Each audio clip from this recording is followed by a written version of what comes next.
ladies and gentlemen. Welcome back. Hope you enjoyed your lunch. I know the conversations I had were stimulating, so I expect a rousing round of questions and challenge from the audience, as has been our tradition the last day and a half.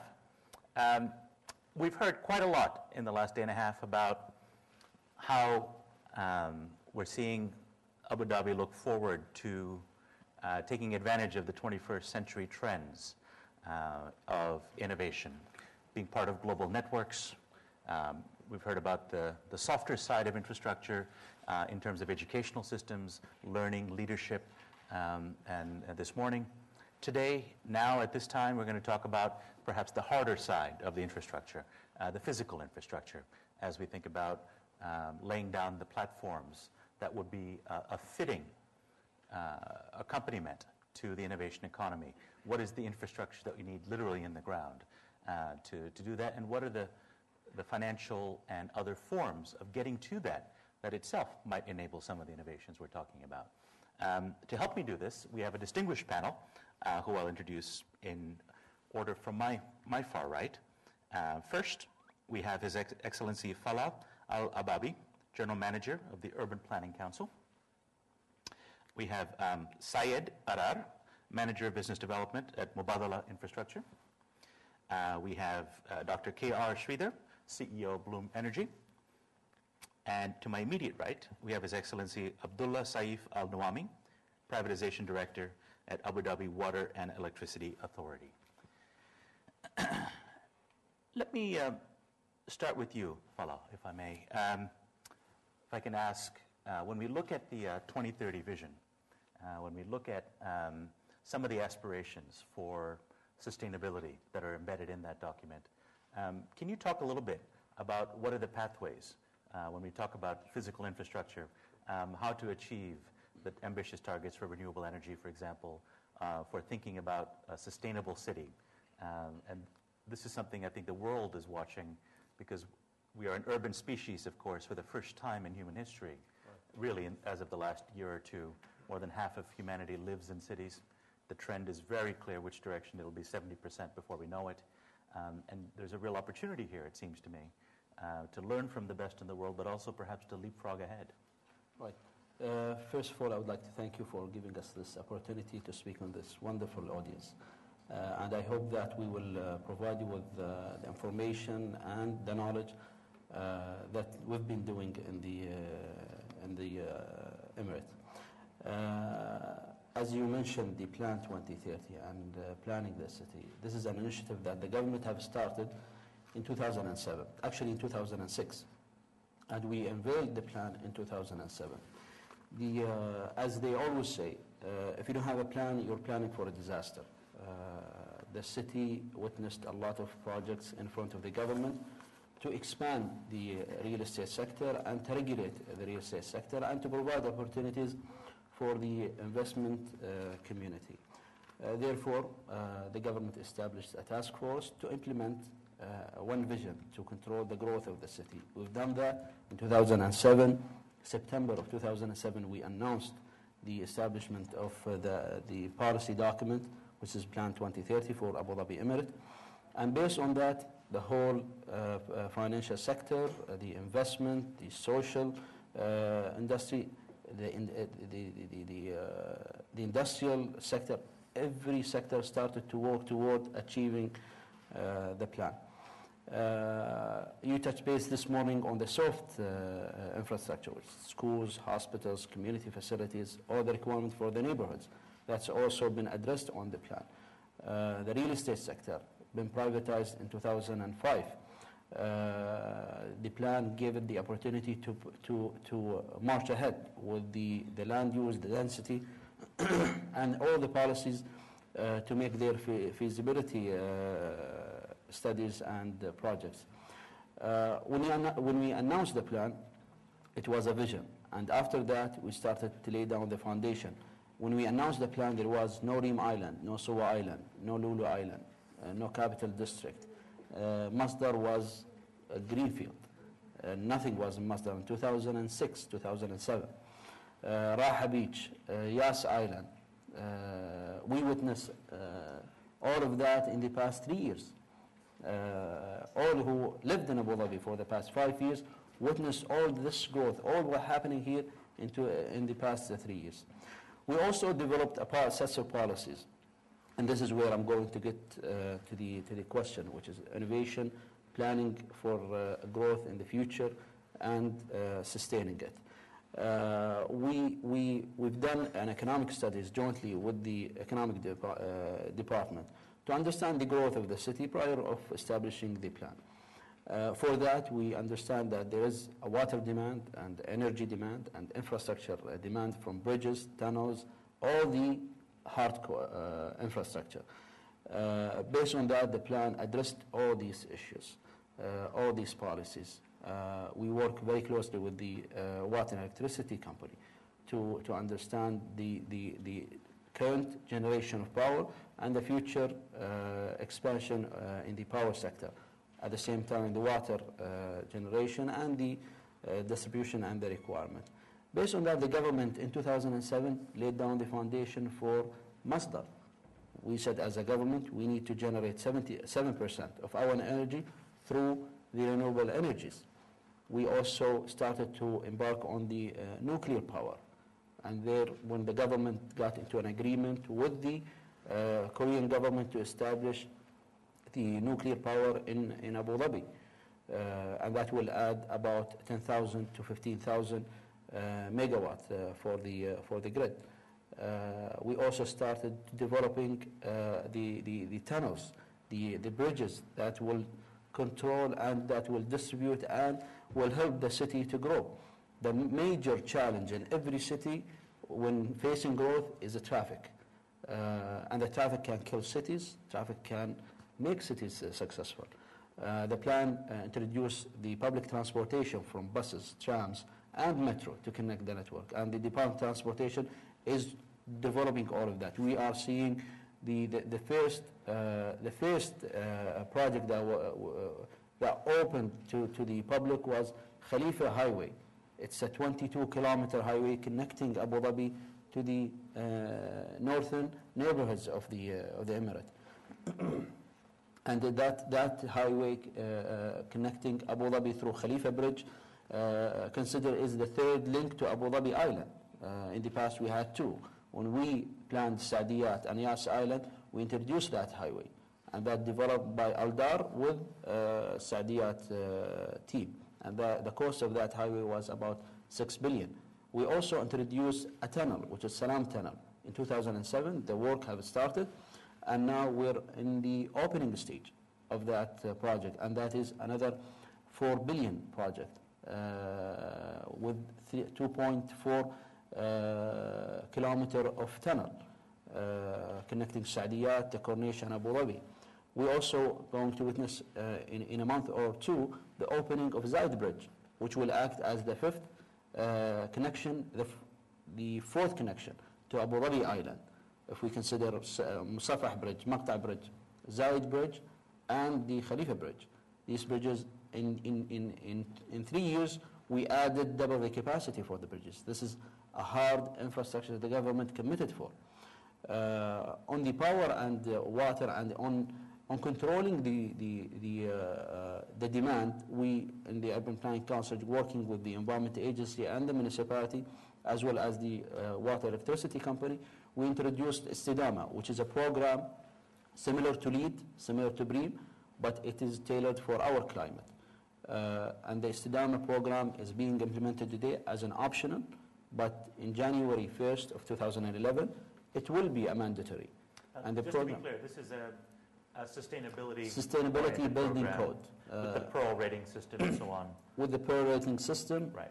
It is a building code as well as a community design standard that will, for the base of it, you need to achieve 30% saving in water and 28 to 30% energy on energy. Now, this gets a little bit to the heart of the question that I was asking. I mean, you've laid out a very impressive, indeed quite ambitious infrastructure plan that I think any country would be delighted to be able to afford, first of all. but also have the management capacity to pull off. But when it comes to things like sustainability, you need both carrots and sticks, it seems to me. Yes. Is this a voluntary code? Is it a mandatory code? Can you talk a little bit about the mix of incentives and how you ensure some of the development is on the greener track? And here I welcome, of course, contributions from anyone on the panel. If I can open that discussion and leave Please. it to my colleagues. Today it's optional, and we have 5 levels in the Sidama program, the per 1 up to 5 pers. Today all the standards are optional except for the government projects that we started developing early this year. It's been mandatory for our project as a government to lead by example. Therefore, it's for the private sector, it's optional, but we've seen a lot of interest from Aldar, Suruh, Al-Qudra, Tamuh, and the rest of developers, even individual developers, who have the social responsibility to develop their buildings based on istidama at a 1 per to 2 per. Some of them are trying to reach 4 pers. But in the future, the 1 per standard will be mandatory across the board. We're not going to give incentive for 1 per. It will be a mandatory. So it'll be a rising floor of requirements. Absolutely. If you want to go to 2 pers, 3 pers, we are working on the incentive programs jointly with our partners. Since the soft launch, from beginning of this year, we learned a lot what can happen and how can we incentivize by adding slightly more GFA, by helping the developer with their application, by waiving the application fees, so on and so forth. But at the end of the day, he will save a lot on energy and water. And we show them the calculation. It's not a huge cost if you develop it based on Sidama 1 to 2 pers. It's between 3% additional cost on a commercial building on 1 per to 7% additional cost on commercial building. I can talk more, but I will leave my colleagues to let's comment see, but perhaps on it. someone else wants to join in on this question of sustainability, please. For us as a government entity, like Abu Dhabi Water and Electricity Authority, we need to really, as you know, as the economy is growing, we need to meet the demand forecast. So for us, it's a must or mandatory. For other, maybe optional. For us, because we are the only one who is building or adding capacity to the sector. So we need to meet the requirement. We collect the data through our demand forecast. We update it every year based on whatever is going to come from the developer, or there is any mega project. We collect that data. Based on that, we build the capacity and we agree with the size and when it's going to come based on their requirement. We collect it from the market. So this is part of, we have to do it, I mean, because we are the only one who is in charge to add capacity. It's a regulated sector, but it's, I mean, monopoly, but it's a regulated monopoly in this sector. How do you think, when you look at anticipated demand growth, of the role that efficiency, demand-side reduction, or distributed generation could play? Historically, in many societies, certainly the United States where I live, it has been an assumption that only new supply can meet anticipated demand. But I think the paradigm might be shifting, and I wonder if there's a reflection of that on the ground here. Yes, of course. Like if you compare UAE or Abu Dhabi comparing to the US, the growth there is a small growth comparing to here. Here annually we grow around 10% annually. Over the last decade, I mean, you see, very strong growth in the economy, where we have to grow, where the economy grow to meet the demand. So during this growth, of course, there is a, plan to reduce the cost and also to reduce the consumption of water, electricity. But we have a limitation, you know. Here the sector is not like other places where the water and electricity is subsidized by the government. So this initiative has been taken by the government. I mean, one of the things maybe to revise the subsidies that are provided to the water and electricity sector. Other thing to implement a new technology to the sector to reduce the consumption of water and electricity. Other thing that for us, what we did through the tendering process, through the project that we introduced to the market, to create a competition. I mean, in the heat rate, for example, consuming the fuel, which has been saved 20% since we start. I mean, that privatization 97, more than 20% saving in the fuel consumption, and in the gas. So some of the initiatives it's been taken by us, some of the initiatives been taken by the government directly. Is there, I mean, you touched on something in passing that is the subsidies. As long as the price signal is not conducive, I think experience shows it'll be very difficult to encourage efficiency. This is true in India, where water is often given away to help the poor, it is said, or electricity is given away, but electric pumps are what pump the water. But what you find, of course, is often these rents are captured by the middle-class elites. The genuinely poor don't even have the land that they're landless peasants. Let's say they don't get the benefits. Is there any thinking at all about possibly moving to targeted subsidies only for the poor, or some kind of phase-out system so that you get some incentive to save? To be honest, I cannot talk about it. This initiative has been taken by the government, which is a separate entity. There is a committee that is being formed by the Executive Council. They are the one, because this is not from us as Water and Electricity Authority, Sure. to reduce or increase the subsidies. This is a government policy which has been taken, the initiative by the government. To be honest, I'm not sure about the percentage, but maybe, for example, this is one of the choice. For example, in the water consumption, maybe it's going to be layers.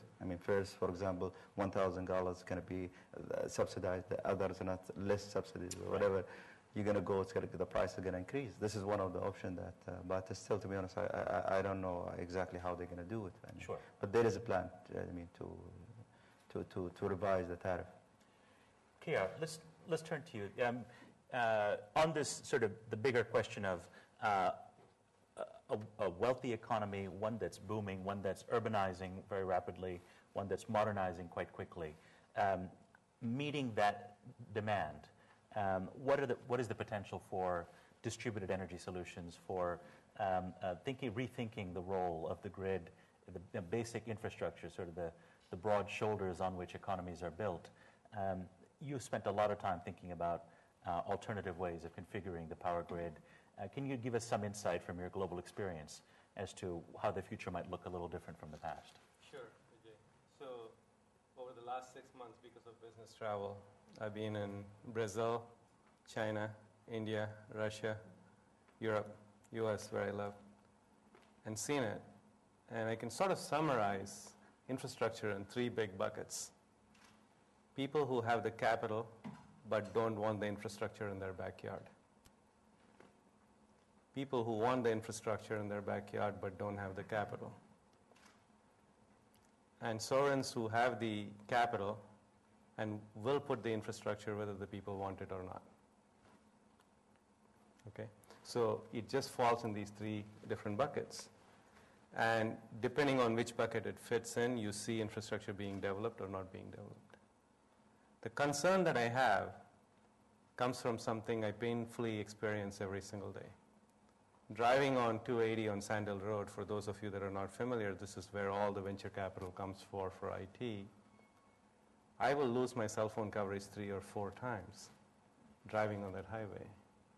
Whereas in India, when I'm traveling, I will not drop my cell phone call because they leapfrog, they put the latest technology in there, whereas US put the very first technology that came along and put it in an expensive way that it's very difficult to change. So infrastructure, by definition from the past, is expensive capital laid out for a few generations to come.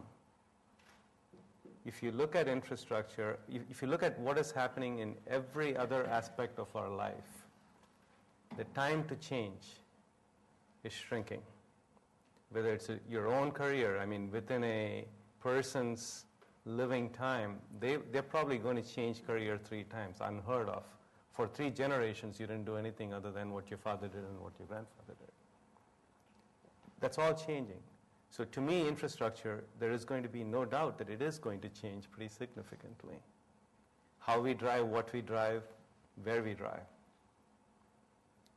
How we get our electricity, how we get our water, how much is recycled, how much is brought in. It's all going to change. Well, but you can't wait for the latest thing to come until you put your infrastructure because people need it right now. So that's the dilemma that you really face if you're a planner looking at infrastructure. So how do you avoid So what do you do? Right? Technology lock-in, right? That's So really the problem. you can't do a technology lock-in. So what you need is basically a skeleton on which you can modularly plug in and plug out things that can go in and out. And that can be done for everything. To me, that's the real smart of the smart infrastructure. Okay, so it's got to be capital light to start with. Otherwise, there's a big inertia of not wanting to change. Who, if you go and put a very large project with a lot of money, will want to go and tell their government, their people, you know what, that thing that we just installed a couple of years ago, it's obsolete, let's go change it. That's a very difficult thing to do.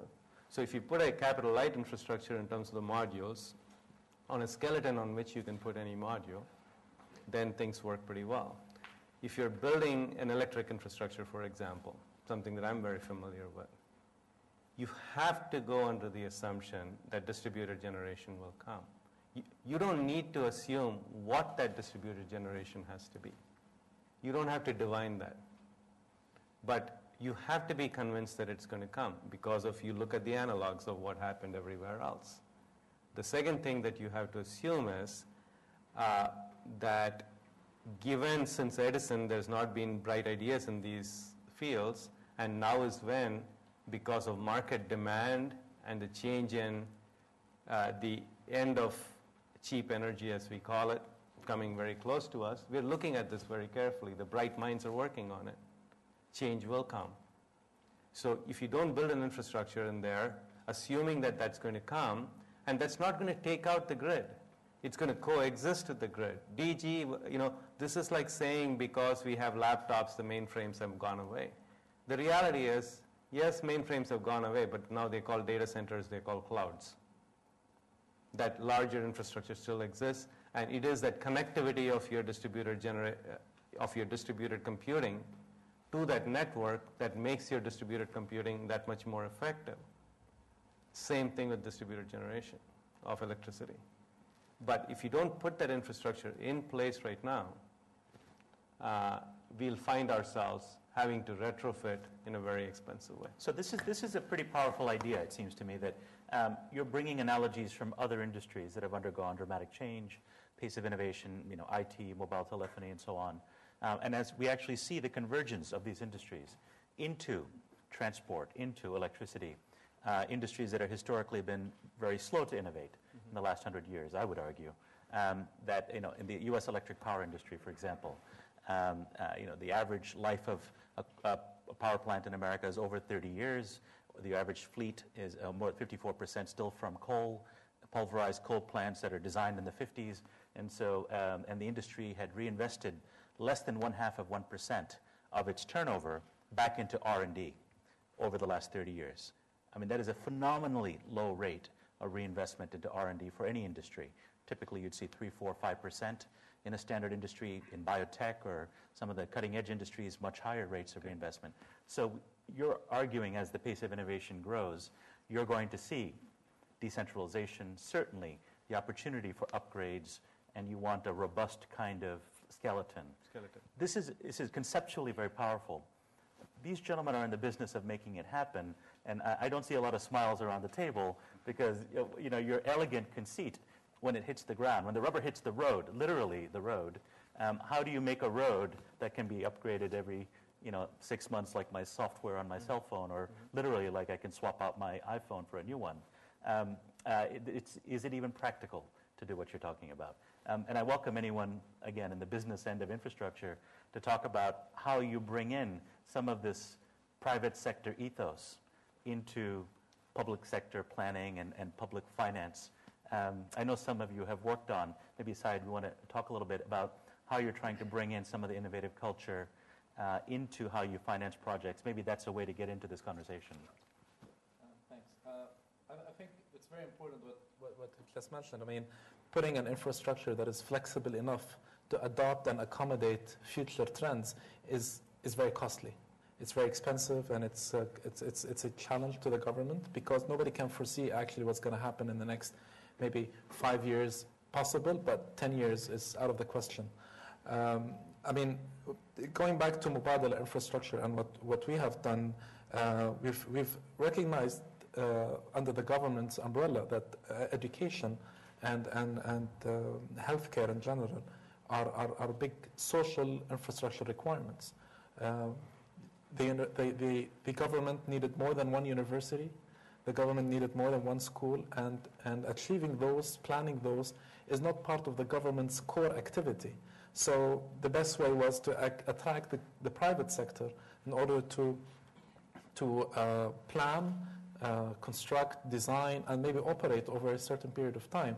So Mubadala and Mubadala infrastructure in particular, under the public-private partnerships, was able to achieve social infrastructure projects on that basis. We've had UAE University in Al-Ain, and I'm sorry, I'm drifting a little bit away from the power sector, but I think it's still related in some kind of sense. We've done the UAE University in Al-Ain, we've done the Saed University in Abu Dhabi, and we've done Sorbonne. The Sorbonne University currently is operational. The other two universities will be operational by third quarter next year.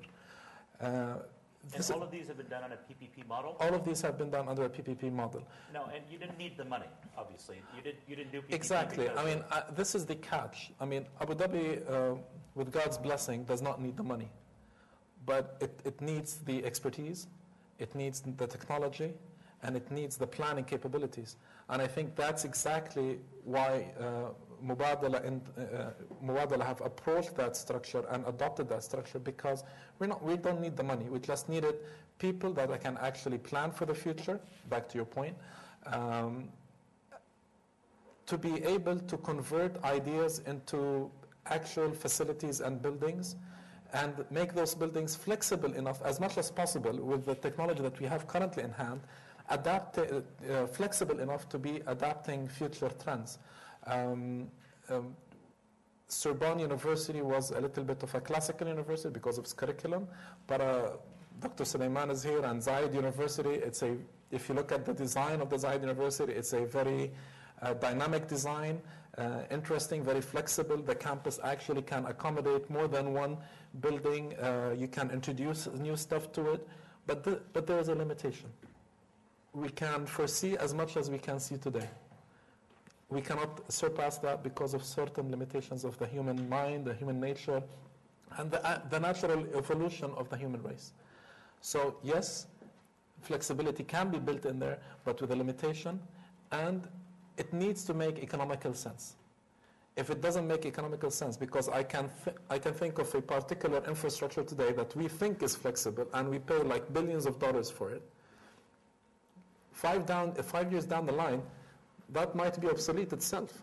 So it's a very tricky formula in approaching how can you plan flexible infrastructure in the future. The plans are there, but the plans needs to be economical. The plan needs to be achievable, and we need the technology to be available. Human resource is extremely important, and I think the investment in the education sector in Abu Dhabi is extremely important. The government is doing the right step, and the more we encourage the educational infrastructure to open up and accommodate or cater for a huge number of Emirati generations of UAE nationals that will be able to take on leadership roles in the future and help in the innovation and the innovative approach of the government. Falah has been very much hands-on the 2030 plan from an urban planning council. But now, the generation after he's done with his time, what's the next generation going to do? Where is that urban plan which he has put in place greatly? What are they going to do? What are they going to add to it? So human resource is extremely important part of that formula. So what I'm hearing, clearly you're lining up the next generation to come and solve KR's riddle that he's put to you. We hope so. By investing in the educational infrastructure. But more immediately, I do hear, though, that you're trying to avoid the central planner's trap, in the sense, of course, central planners love certainty. In fact, they think they have all the answers, right? And we know historically that's not true. Events come up from the bottom up in unexpected ways, delightful or dastardly to be seen. So in one case, using PPP, you are finding some private sector knowledge, perhaps bringing in best of class from the private sector, I think, Abdulla, your organization has experience of trying to find lessons from other parts of the world through your Taka investments. Can you tell us a little bit about what it is, and do you really have $93 billion under your belt that we should know about? As you know, Abu Dhabi government started an ambitious program in '97 to privatize the water and electricity sector at that time. So at that time... Can we have the microphone, please? It's on. They're controlled. There we go. So at that time, in '97, when we started the privatization program, you know, before the water and electricity sector, it was under one government department, so generation, distribution, and transmission. So when we came, we unbundled the sector. So we separate the generation, distribution, and transmission. So the most attractive at that time to be privatized and easy to be privatized the generation. So what we did the IWP model, which is Independent Water and Power Project. Where you see in the rest of the world, it is IPP, which is only power, but the need here also for water. So most of our power plants is cogeneration, water and power, to be more efficient. So the reason why, as I said, the reason why we privatize, not because we cannot fund this project here. The reason why just to transfer the know-how and to bring the latest technology, and also to bring an investor to put money and invest it here. And also in the future, to go back to the Taqa, in the future, that these assets, which is the model that we use, 60% owned by the government and 40% owned by a foreign investor. So we did each power plant, each by project company. There is a project company, and that's held by the foreign investor and the local company. So then we take all the share of the government, we put in one company called Taqa. Why we put it under Taqa? Taqa, 25% is listed in the market. It's a public company. So this Taqa became like also an investment vehicle. So we grow from domestically. Now we are growing internationally. As you said, now Taqa asset is around 92, 93 billion dirham. We have an asset in all around the world, in the power and also in energy engineering, oil and gas business. We have an investment in Canada, in Britain, the UK, and also we have in Netherlands. This is in the oil and gas and the power. We have in the US and Morocco. We're producing almost 50% of the total capacity in Morocco. We have in the Caribbean, in Jamaica. Are these strictly financial plays where you're just looking for the return on investment? Or are you seeing any kind of knowledge flow from managing this? This is both. It's an investment at the end. We are a public company. Investor, they're expecting a dividend to get at the end. But at the same time, you know, we have the headquarters here. There is a UAE national being higher than this. So we send them to our entities. So to gain the knowledge. Again, to go back to the IWPP that I mentioned, part of it is really to transfer the know-how. How we have 20 to 25 power and water purchase agreement. Through these power and water purchase agreement, there is a clause in this agreement that they have to maintain certain number of UAE nationals during the contract. So the reason why, I mean, we want them to transfer know-how, and we also make sure that they hire UAE national to create a really a job opportunity for them through the IWPP. We didn't go to privatize this and just give it to the private sector. I mean, it's a win-win scenario, and then they will get the return, and also we get return as an investment also, and indirect investment in the people that we have and our citizens. Thank you. I think we have a little bit of an overview of the strategy, as well as perhaps a bit of a provocation on how to push the strategy a bit further. Let me turn to the audience for some questions.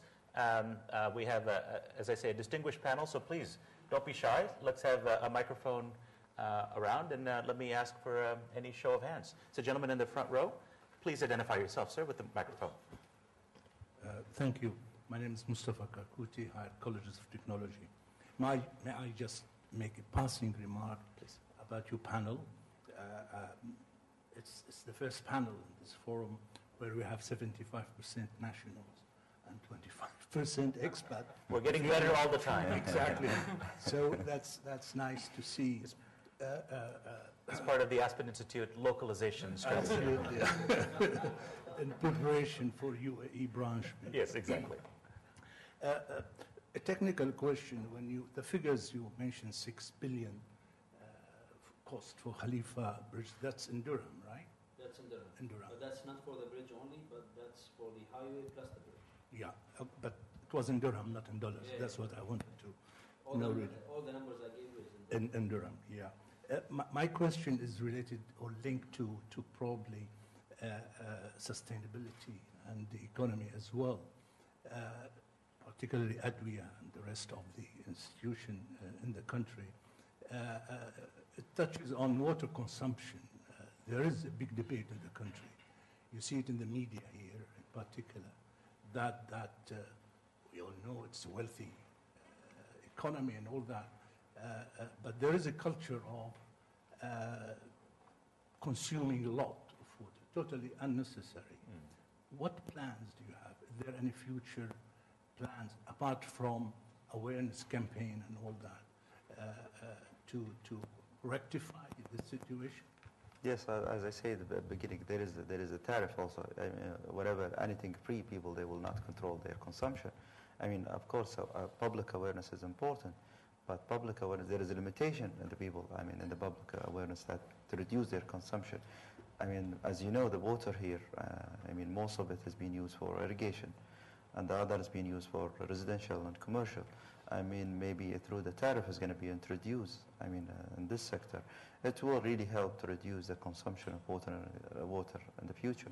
This is one of the tools that is going to be used really to put pressure on the consumption of the water, the tariff that is going to be implemented. But this is, as I said again, this is a government policy, not Adwiya as policy. We cannot do anything regarding the subsidies. If I can add to Please. Abdulla comment. You mentioned the culture part of it.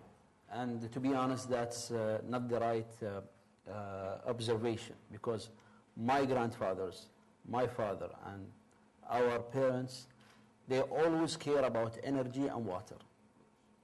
We grew up like this, and our parents, they always shut down the lights, turn off the water, and so on and so on. But this is something that the current generation is having because of the subsidy.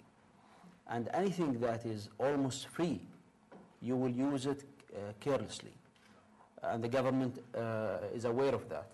Now, talking about we are living in a wealthy government, probably is not the right discussion about this matter. Because this is, even if we are sitting in a wealthy environment, this is something that we have to keep for the future generations. Yes, we can afford to regenerate water and power, but at the same time, this is something that we are responsible for the saving of the future generation. And something, I don't know if Abdullah touched base on or not, but the government right now studying the water consumption, especially the water consumption and the power consumption. And we will come up with a percentage or an amount for every household. If you pass that amount, the subsidy is not considered. You'll have to pay the normal price. And the amount that we will give for each household is an international standard, plus more, a little bit for the culture part and for the design of the neighborhoods with the huge backyards. But at the same time, it's not going to be like what we're having today. There will be a share for every household. Beyond that, there will be no subsidy. And that, as a first step toward making the awareness and making the water last for a future generation. This seems an extraordinarily powerful change when it comes. Kayard, I saw you nodding your head in agreement. Do you want to follow up with a quick thought? Yeah, I think I want to just commend the host panelists, both of you, for the comments you made. There are 3 or 4 very powerful angles here, if I may summarize. One is we've been talking about sustainability for the last couple of days. I think the best example or the best definition that I've seen is a very nice little saying that simply says, this planet and your life has not been given to you by your parents, but has been lent to you by your children. Okay? If we view it that way, how you treat it will be very different than if it was a handover from your parents to you. It has been lent to you by your children. Okay? Once we take that approach, it's a very different way of looking at it. going to your point. The other point that I was really impressed was with electricity and water, you're looking at it as a ecosystem that's put together as opposed to being two separate entities, because at the end of the day, there is no separation between energy and water. Water is available in plenty on this planet. It's not the issue of water. It's the issue of clean, potable water. And the difference between dirty water and clean water is energy. So you can't look at these two things in silos. So again, you're doing that, and I think that's really remarkable. The third point from an education perspective that I would put is, even for an energy-rich nation as Abu Dhabi, it's just common sense that the longer you preserve the oil reserves that you have, the greater it'll fetch in terms of value. This is a precious resource. It's a fossil resource. So the less of it you spend now, the more of it you're going to get in the future. So there is a need to figure out other ways of generating energy and electricity in this country, other ways of cleaning the water, and using the least amount of energy so you can preserve that for the future, where you can actually command better value. Forget anything about the environment and other stuff, just purely from an economical perspective. They're all three very powerful arguments, and I think if the education case is made, people will get it. If we can get a microphone here. There's a gentleman whose company depends very much on this substance we're talking about, water. Please identify yourself, sir. Thank you, Vijay. My name is Antoine Tayar. I'm from the Coca-Cola Company. Globally, we have commitments to really reduce the consumption of water, and we started with our manufacturing, but also we're helping local communities in rationalizing the use of water. In countries that are advanced, like in UAE and Gulf countries that are rich normally, our way in or our support will be somehow limited to some sort of learning that we've got globally. In countries like in India, we help in harvesting water. In other countries like Syria, where you have a farming, and Jordan, where you have a farming community, we help them rationalizing the consumption of water.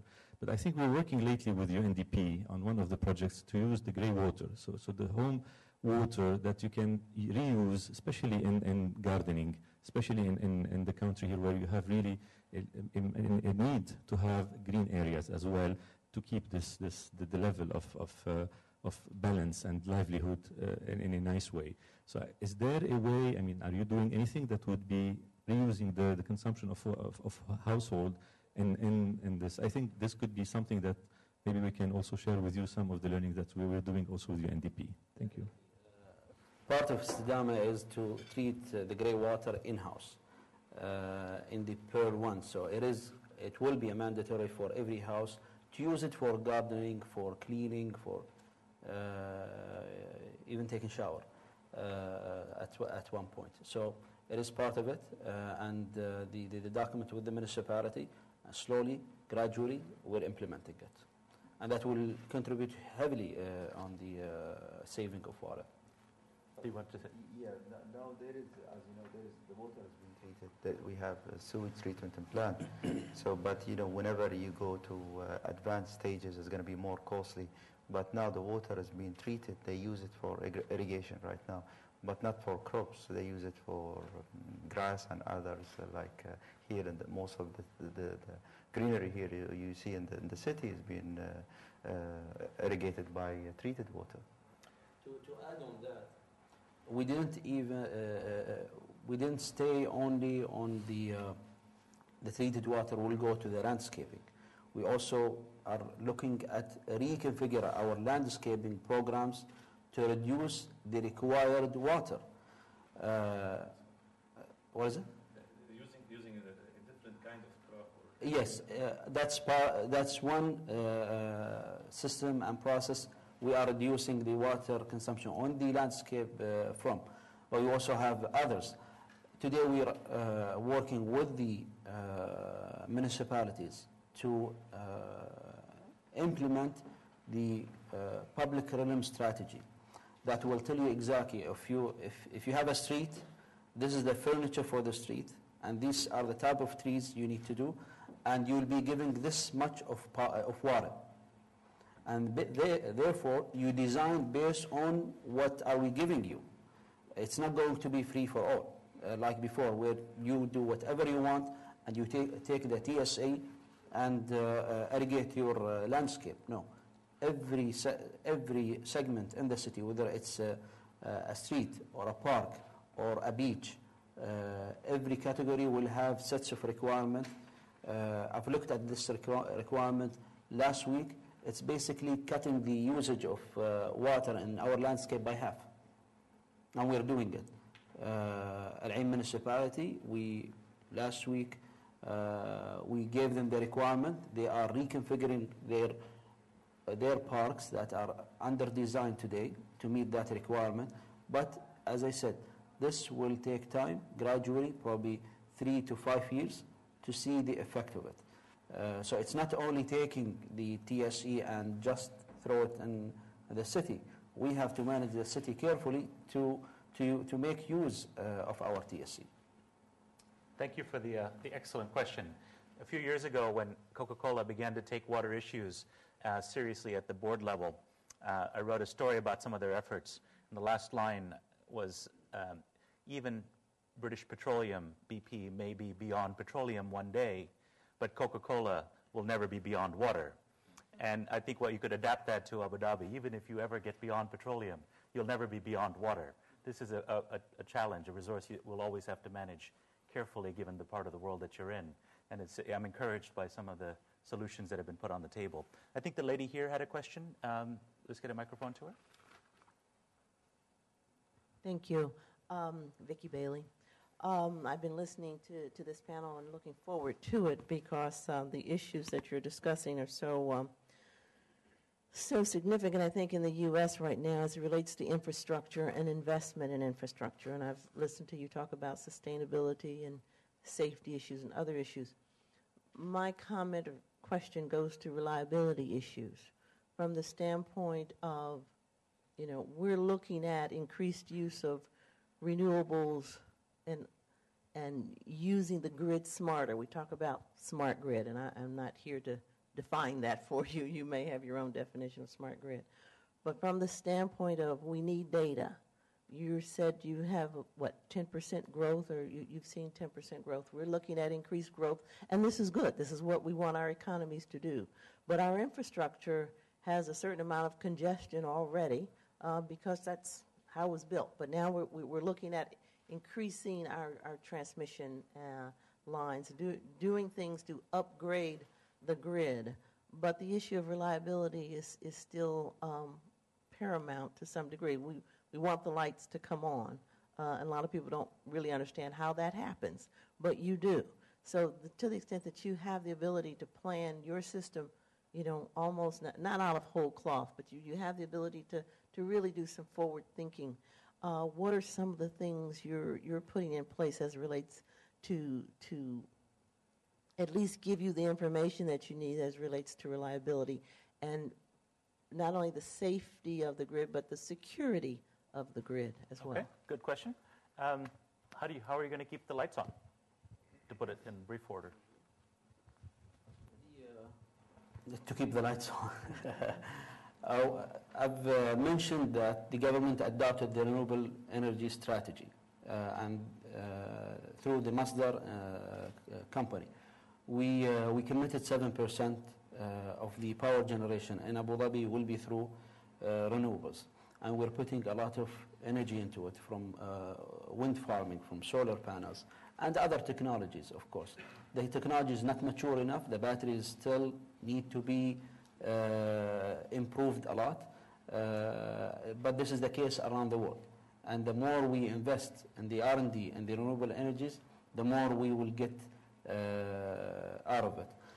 On the other side, the nuclear energy that we got into, that will secure a lot of energy for the city. We projected the growth of the economy in the coming 10 to 15 years.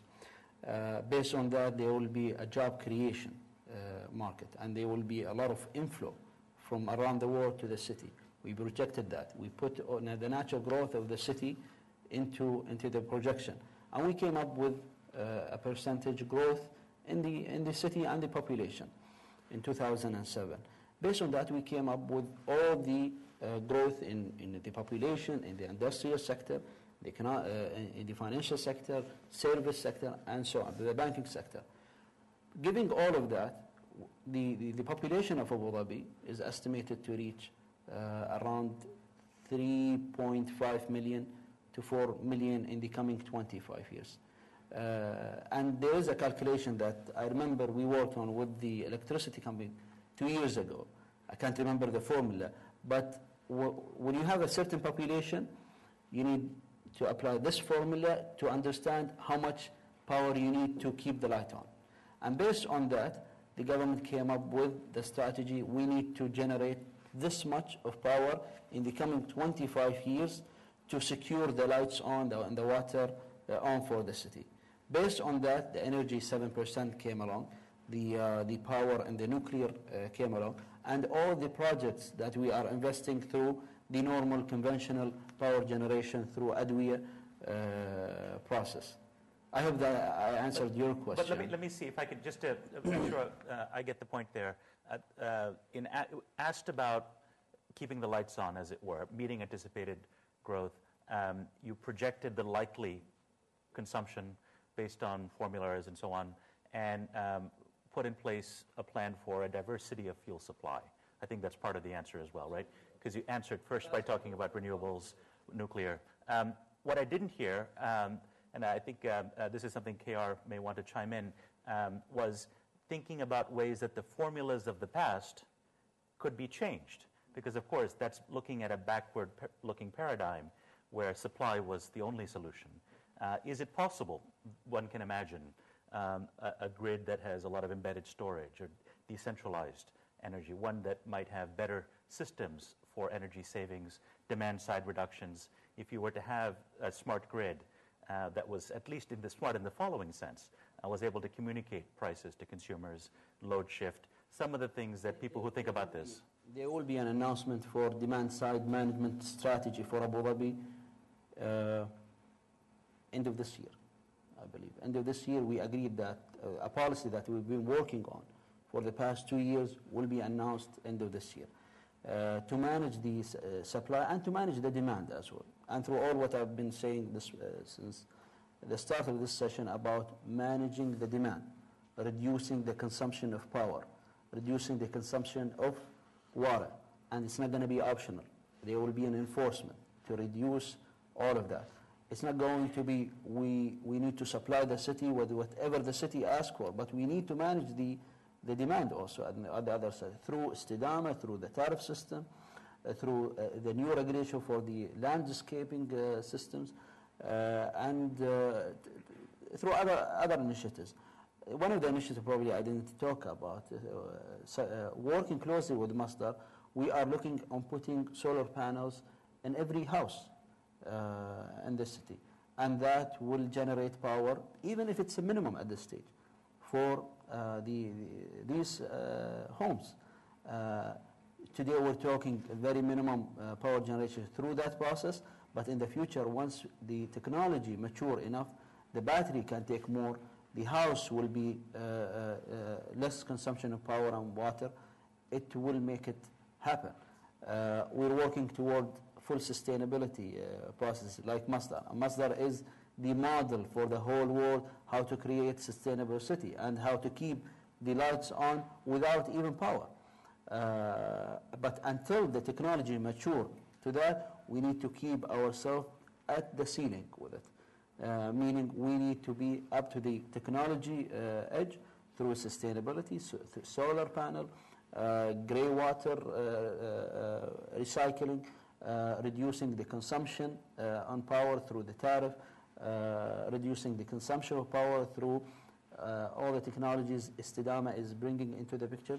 So it's a basket. Your question is kind of huge one, but it's a basket of government strategy, policies, generation, managing the demand and managing the supply.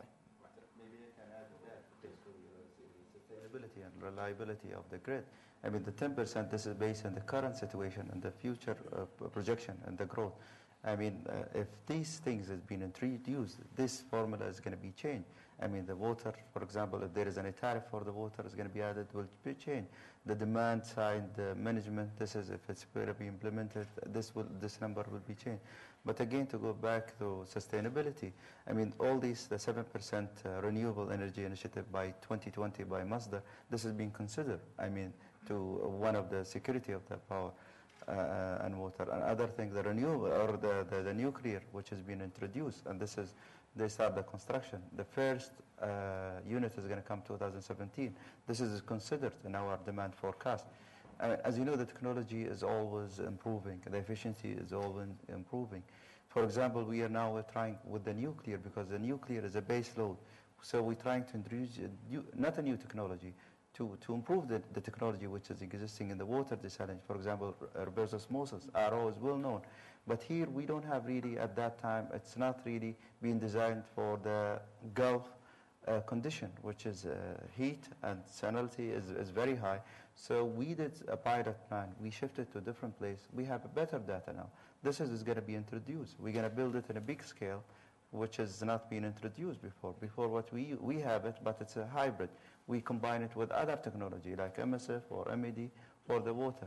I mean, these kind of things is being considered. I mean, to make sure that the next generation, they will be secure with water and electricity. A quick intervention. I know we have a microphone in the back and a gentleman in the front waiting to speak. There are 2 or 3 things one can look at. One is, how do you customize for this region? Whatever seems like an adversity, how do you turn that into an opportunity and use it for the special needs that they have? For example, the peak power consumption here for air conditioning is extremely high, as you can imagine. So the day-night cycle, if you look at the energy cycle. So rather than wait for a new storage solution to come along with batteries, every big building is a battery. It's a storage device in terms of cooling. That's one way to look at it. And again, the demand side, situation will help with that. The second thing is clean water. Given the abundance of sun, while for other geographies, reverse osmosis has been developed, how do you use solar concentration as a means of energy to be able to augment that so you don't have to do that? So localization using what you have is extremely important and will be different from country to country. But more importantly, in terms of reliability, as you know, reliability is like a chain. The least reliable part is the weakest link in the chain when you have a centralized system. And there's just absolutely nothing you can do about it, and Murphy will smile at everybody. Okay? So that's going to happen. So probably the only way that you can take care of the reliability issue is to augment centralized with decentralized, so you have multiple points of generation, and any one link does not take out the entire chain. Well, I know there's been a gentleman with the microphone in the back, I believe. Sir, please identify yourself. And can you hear me? Okay. You have a real advantage here in the Emirates, as you all know, in this fact that you can make decisions without having to worry about constituencies necessarily. And fortunately, you have a benevolent leader. But in the United States, our problems are similar to yours. Maybe we don't have the heat, but we have huge energy problems. And given the choice, I'm sure we would switch from gasoline-powered cars to something else immediately, if we could. Although the problem's so big, it would take a long time, 250 million cars. But it appears here that it's one of the things you haven't talked about is maybe switching to it. And I know you're going to have Masdar and you're going to have transit there. But also, flying in the other day, I've been here going on 13 years off and on, about 40 times. There's more traffic now than there ever was. You guys love cars like we do. And you can mandate things like you were talking about earlier. You're going to mandate a cut to half the amount of water, et cetera. Have you thought about mandating going to an electric vehicle or some other agnostic? To answer your question, yes. And we're working very closely with ADNOC to implement the electricity even in electrical cars fueling in their gas stations. We're working even with Mubadala on introducing all the technologies and the requirement to bring that technology in the city. We love cars, of course, but at the same time, I opened this session with cars are the enemy, number one enemy of any city that look into the growth. Therefore, we are pushing so hard to reduce the ownership of cars and to push people to use public transportation. You've been coming here for the last 14 years. I think I'm sure you witnessed or you saw the buses that are packed with people. 2 years ago, we had no bus system in Abu Dhabi.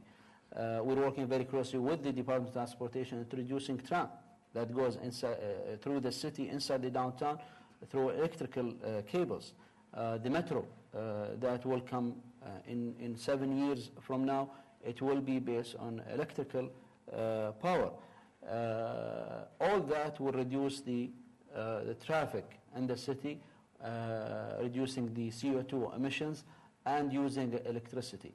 But at the same time, we are not ignoring the electrical cars. We're doing it. We're going to incentivize it through the city design and through the working with ADNOC people. So it is considered.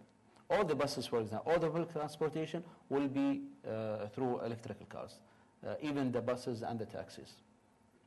Great. Well, that's very encouraging to hear, given the local readily available supply of gasoline. And having in a shameless plug, let me mention my book, Zoom, The Global Race to Fuel the Car of the Future, available at good bookstores near you, which takes up this very question of what do you do about gasoline and the alternatives.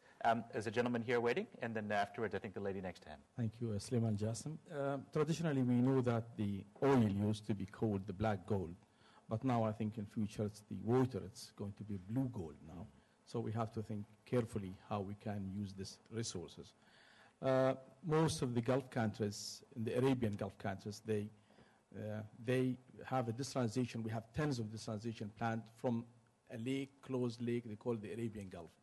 And these desalination plants definitely pour thousands of centigrade of heat water goes to the sea, definitely to affect the creatures, the life, the fish, the other creatures in the sea.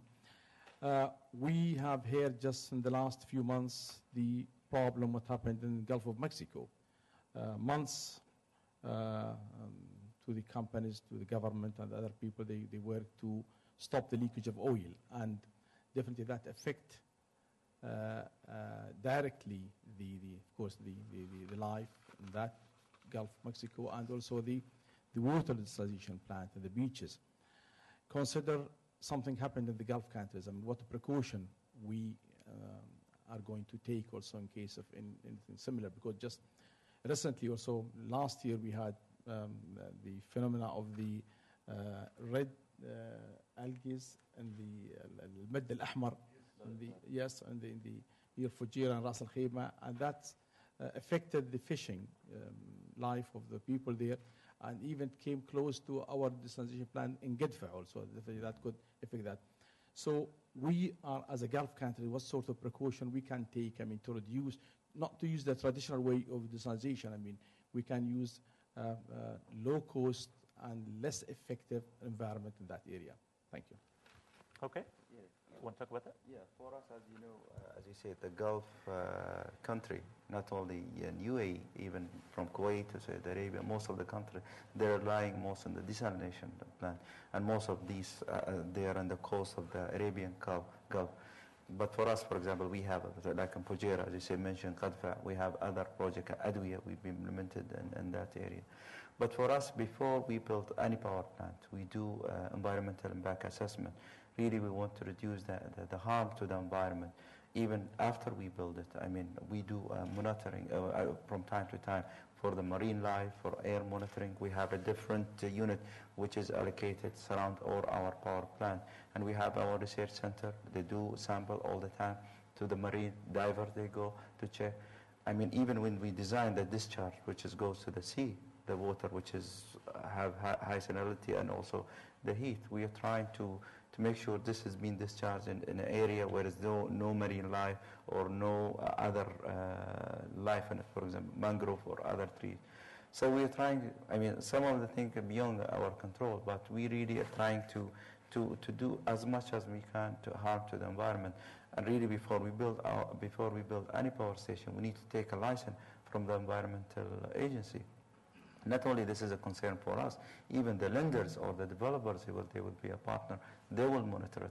I mean, not only internally. I mean, there is other people that they monitor these environment impact. In the future, I mean, technology, as I said, is improving from time to time. But for us, as the economy grows, the need of the water grows, what we can do, we can reduce the consumption. We can find other way, I mean, for producing water.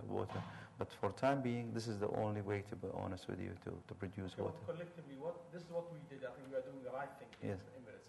But what other Gulf countries, how we can work together collectively to save that small lake of the Arabian Gulf? I know, but this is a challenge from other. I mean, this is the initiative being taken, for example, by the Environment Agency, where they're taking the lead with other countries. I mean, this is not only for us. This has been implemented also, as you know, IWP process being implemented all across the Gulf. I mean, even in Kuwait now they're talking about IWPP. This is the good things also in IWPP. Before it was a government project. Now, even outsider, whenever they can become a partner, lenders or investor, when they come, they have really concern about the environment. Let me maybe pick up on this point. And give a perspective. I think there's no doubt lots of precautions are in place, but I think one of the lessons, and maybe the sense of the question that I'm picking up, is that the traditional way in which we've done this may not be adequate to the risks that may be involved. I think that's a lesson certainly the U.S. is learning from what's happened in the Gulf of Mexico. Extraordinary complex technology that's been used in the drilling, but the risk management and some of the attempts at preparation for cleanup were nowhere near, obviously, as adequate as they should have been. And it might be time to think about resilience for a riskier world as technology gets more complex, as perhaps some of the challenges from climate or other areas become more complex. Are we really getting more resilient as well? Are we building an intelligent infrastructure that can anticipate some degree of knowable unknowns and to be ready for how to respond in a robust way, and maybe just leave that as an open challenge, because we can go around in circles for a long time, and I don't think anyone has the exact answer, but let's leave it at that as something that perhaps we should all think about and turn to the next questioner. Sure, if you have an answer, only if you have an answer. It's not an answer, but we're not comparing apple to apple here, because what happened in the Gulf of Mexico, drilling inside a deep sea, where it's very difficult to control the flow and the pressure of oil. But in the Arabian Gulf, it's fairly shallow water. And most of the drilling happened in that area, plus the islands. I'm talking about Abu Dhabi shore, the UAE. I don't know about the rest, but I assume it's the same. So we're not comparing apple to apple in here. Plus, it's an ADNOC issue. I don't think none of us answer. But I assure you it's not similar to the Gulf Coast. And that's why the U.S. didn't explore the Gulf Coast in the past, because they know the risk, they know the issues, and recently there is a huge debate and keep going or going back to the old strategy where we don't develop the Gulf Coast or we don't explore the Gulf Coast. So it's a completely different strategy. I hope we're not going to have the same issue, because the nature is different. It's not a deep sea, it's a shallow water, it's completely different technology. Clarification. Yes. Am I correct in saying, because I read it somewhere, I think, that either in the country or in Abu Dhabi, in case of disaster, that you have reserved for 3 months? Yes. Yes. Yes. Is it UAE or? Yes, it's in Abu Dhabi that will serve UAE. Okay, for 3 months. For 3 months. Okay. Yes, thank you for being patient. Christina Hawley, I hope you don't mind if I take things in a completely different direction, but I think it fits into the smart growth topic and if you think about from the innovation standpoint, if you really want to develop an innovation cluster, it's really important to have the free flow of ideas and individuals and the collision of ideas and relationships. And we touched on it just a moment ago when General Wald was asking about traffic. And I live in Los Angeles. You can see what happens when a city becomes very large. Yeah. I live in Los Angeles. Did you? Yeah, I mean, it's very, anytime it takes more than a half an hour to get from one place to another, it becomes very difficult for those sort of relationships to develop. And so I wonder from other perspectives what you're doing, especially with planning, zoning, other approaches that you might, and other considerations that you might be putting into place as you grow in order to ensure that you keep it as innovative of a community as possible. Well, it's a huge topic everywhere, especially in Abu Dhabi. To control the traffic, as the planners always and the traffic engineers always say, better transportation system is a better land use program. You need to have the right land use or the right transportation for the right land use. You cannot ignore both. You have to put them in place.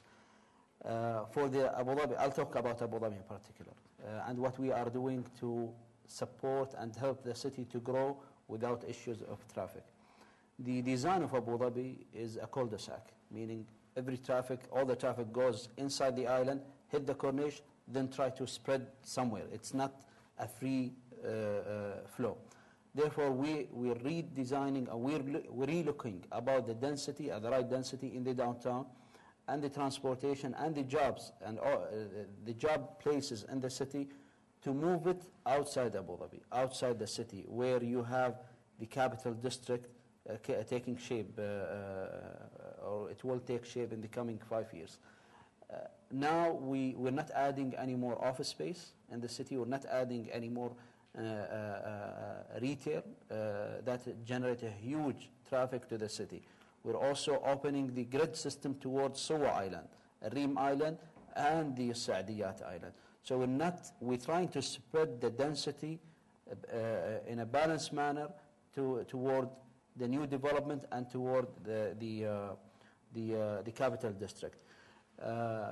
Another information that I'm going to mention here, we're relooking at the current density in Abu Dhabi in terms of taking buildings out. And this is a program that we are working. There is a number of buildings that will be relocated to the capital district or by direct purchase to turn them to parks, parking structures, community facilities, schools, and clinics, because the city lacks a lot of these amenities. So that program is 50 to 60% is complete to be put in front of the government. But by early next year, it will be ready to review with the government to start implementing. But we are implementing it very discreetly, very discreetly. But there is a huge number of buildings that will be taken out the city. This is a plus to control the traffic. We're introducing the parking paid structure, the parking fees, which I'm not completely with at this. I somehow agree with the Department of Transportation, but I always favor having the choice and the options for the people. You need to have parking structure, and you need to have public transportation, then implement the paid parking. But what we're seeing, the paid parking strategy went ahead without having the structure parking and the right option for people. Are you looking at transit-oriented development? Absolutely. Yeah, excellent. Okay, I think you'll have the last question. Go ahead. To come back to the issue of innovation, I think the whole world is fascinated about Masdar. Absolutely. And I'm curious how you all internally look at it as a laboratory for a city, and what's the process by which the learnings and the experimentation in Masdar would be exported back out of Masdar to actually, we're competing with Masdar. Not exactly, but the standards of designing cities based on sustainability is all known around the world. But it's the technology that Masdar is investing in to introduce. Masdar City is a very expensive program because it's the first in the world. They will have no cars going inside. It's a new thing to any city. If we take an example on the capital district that as a government, we're planning it and we're developing it. We got to a point where it is the most sustainable areas, excluding Masdar, in the city. Because we have the Istidama program, we're designing the infrastructure from scratch based on sustainability practices. We are introducing transit-oriented development, but yet we will have cars going inside. And the Istidama program will be implemented in every neighborhood. So we are taking the steps towards sustainable development across the city.